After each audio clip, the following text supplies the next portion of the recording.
हो पार्वती किया कनाबै छ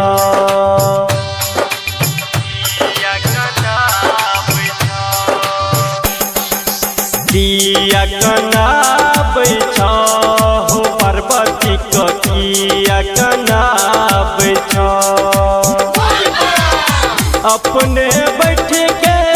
पर्वत पहाड़ पर अपने बैठ के पर्वत पहाड़ पर ऑर्डर चलाबै छ हो भांग के ऑर्डर चलाबै छ किया कनाबै छ हो पार्वती किया कनाबै छ अपने बैठ के पर्वत पहाड़ पर अपने बैठ के पर्वत पहाड़ पर ऑर्डर चलाबै छ हो गांजा के ऑर्डर चलाबै छ किया कनाबै छ हो पार्वती किया कनाबै छ किया कनाबै छ हो पार्वती किया कनाबै छ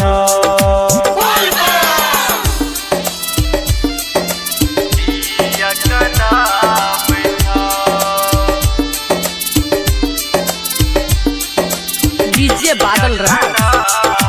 डीजे बादल राज डीजे बादल राज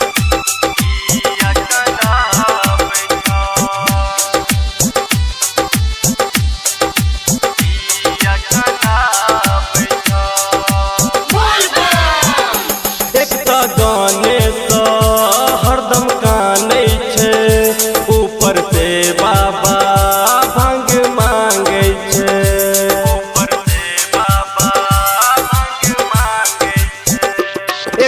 गाने सा हरदम कानै छै ऊपर से बाबा भांग मांगे छै छोड़ छाड़ के पार्वती मैया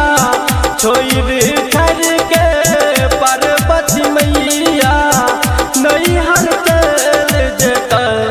हो बाबा नैहर चल जेता किया कनाबै छ हो पार्वती किया कनाबै छ किया कनाबै छ हो पार्वती किया कनाबै छ। अभी आप सुन रहे हैं झंझारपुर से मिथिला रिकॉर्डिंग स्टूडियो की शानदार प्रस्तुति डीजे बादल राज डीजे बादल राज डीजे बादल राज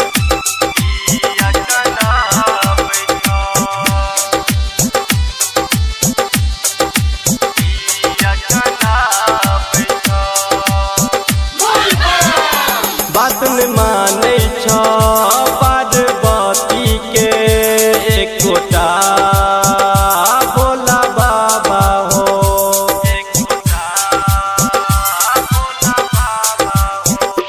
बात न मानै छ पार्वती के एकोटा भोला बाबा हो कहै छै पार्वती मैया रोज कहै छै पार्वती मैया गाजा पीना छोड़ दहक बाबा गाजा पीना छोड़ दह किया कनाबै छ रतन किया कनाबै छ